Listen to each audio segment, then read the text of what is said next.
अस्सलाम वालेकुम। मेरा नाम गौहर अयूब है और आप देख रहे हैं मेरा यूट्यूब चैनल और Facebook page Advance Social Talk. मुज़ब्बा खानों में आपने देखा होगा कि मुर्गियां दड़बों में बंद होती हैं और जैसे ही एक हाथ अंदर आता है तो सारी मुर्गियां शोर मचाती हुई पिंजरे के इधर उधर भागती हैं और अपनी जान बचाने के लिए वो शोर मचाती हैं। लेकिन जैसे ही एक मुर्गी उसके हाथ में आ जाती है ज़िबा करने वाले के और वो उस मुर्गी को निकालता है तो वो शोर थोड़ी देर के लिए रुक जाता है और फिर वो दड़बे की मुर्गियां दोबारा से अपना दाना चुनने लग जाती हैं और वो ये भूल जाती हैं कि थोड़ी देर पहले वो अपनी जान बचाने के लिए किस तरह से भाग रही थी। यही कुछ हाल हम पाकिस्तानियों का भी है। हम जो कराची यूनिवर्सिटी में वाक़या हुआ और एक खुदकुश बमबार ने अपने आप को खातून ने अपने आप को वहाँ पर ब्लास्ट किया और उसमें 3 चीनी जो असातिज़ा हैं उनकी डेथ हो गई और एक जो बेचारा ड्राइवर है जिसके 7 बच्चे हैं जिनकी वो अकेले जो है सरपरस्त था और परवरिश कर रहा था उसकी भी डेथ हो गई।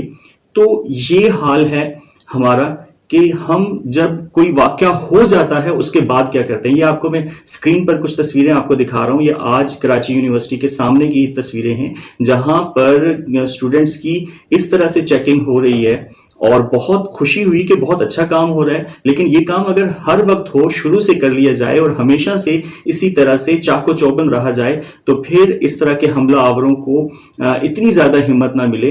अभी कुछ दिन पहले ही एक वीडियो वायरल हुई कि कराची यूनिवर्सिटी के अंदर जो कचरा चुनने वाले हैं वो कब्रिस्तान के रास्ते पीछे से दाखिल हो जाते हैं और वहाँ से वो कचरा वगैरह चुनते और अंदर घूमते घुमाते बाहर निकल जाते हैं। मैं किसी कौमियत की बात नहीं कर रहा क्योंकि दहशतगर्दी करने वाले की कोई मजहब नहीं होता, कोई कौम नहीं होती और अपनी जान को बम के जरिए उड़ा देना यह तो हमारा मजहब बिल्कुल भी इस चीज की इजाजत नहीं देता और ये खुदकुशी है और हराम है। लेकिन मुझे फिक्र इस बात की थी कि इसके बाद क्या होगा।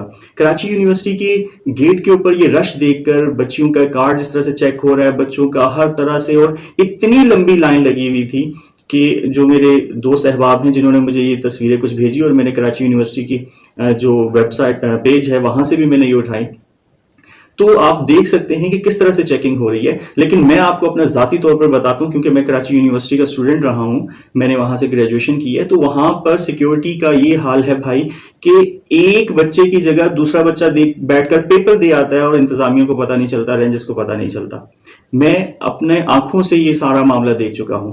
और गेट से एक बार एंटर होते हुए मुझे कोई छोटा सा काम था और मैंने अंदर जाना था। वहां अंदर जाकर तो गेट वाले वो मेरे से थोड़ी देर गपशप की और उन्होंने कहा कि आते हुए हम तीनों के लिए जूस ले आना, और मुझे अंदर छोड़ दिया। तो आप सोचें कि हम बहैसियत कौम कितने अपने मुल्क को अपना समझते हैं, इन सारे मामलात को अपना समझते हैं और हमारी इन्हीं कमजोरियों का फायदा हमारे दुश्मन उठाते हैं। हमारी हालत उस दड़बे में मुर्गियों जैसी है कि एक हाथ जब अंदर आता है तो हम अपनी जान बचाने के लिए शोर मचाते हैं, भागते हैं, दौड़ते हैं और फिर जब वो मामला हो चुकता है तो हम शुक्र अदा करते हैं कि हमारी जान बच गई। लेकिन अगली बार जब हाथ आएगा तो वो किस पर पड़ेगा, किसका नुकसान करेगा, ये बात भूल जाते हैं और फिर दाना दुनका चुगने लगते हैं और अपने कामों में मगन हो जाते हैं। आप अगर कभी कैंटोनमेंट के जो एरियाज हैं जो कि आर्मी प्रोटेक्टेड एरियाज हैं वहां अंदर आप जाने की कोशिश करें तो आपको जो हाल आज कराची यूनिवर्सिटी पे नजर आया है वो 24 घंटे वहां पर मिलेगा। और उसके बाद जब आप वहां से इंटर हो जाएंगे बहुत सिक्योर तरीके से, बहुत हर चीज चेक करवा के जब आप अंदर घूमेंगे तो आपको पता चलेगा कि ये तो पाकिस्तान है ही नहीं। सड़कें साफ हैं, कोई सड़क पे कचरा नहीं फेंक रहा, शापर नहीं है, अलग अलग किस्म के कलर के डस्टबिन लगे हुए हैं, कोई ओवर स्पीडिंग नहीं कर रहा, क्राइम रेट 0।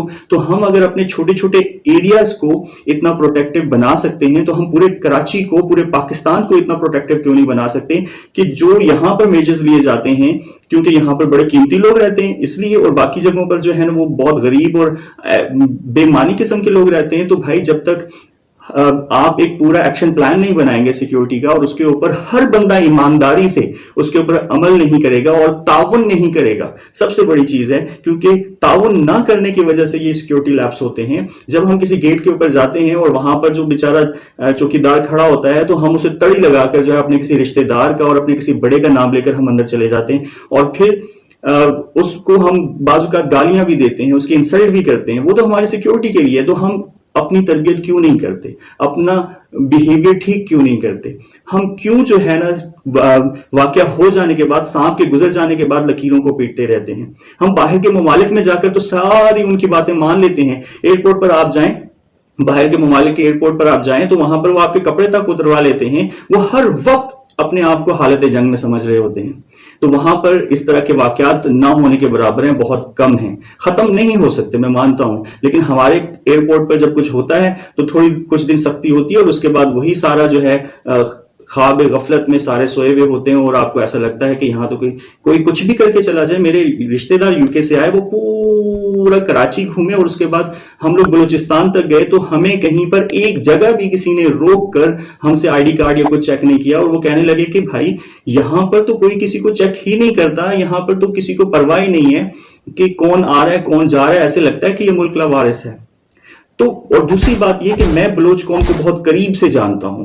مجھے اس بات کی فکر تھی اس واقعے کے بعد کہ یہ قوم بھوکی بھی رہ سکتی ہے، یہ قوم بجلی کے بغیر رہ سکتی ہے، گیس کے بغیر رہ سکتی ہے، لکڑیاں جلا سکتی ہے، پہاڑوں میں رہ سکتی ہے، لیکن جہاں غیرت پر بات آئے گی تو یہ قوم برداشت نہیں کرے گی. اور جب یہ سیکیورٹی ہونے کے بعد ان کی خواتین کو بس سے اتار کر چیکنگ کے نام پر ان کی چیکنگ کی جائے گی تو ان سے برداشت نہیں ہوگا. اور یہ وہ باتیں ہیں جو نفرت پھیلاتی ہیں.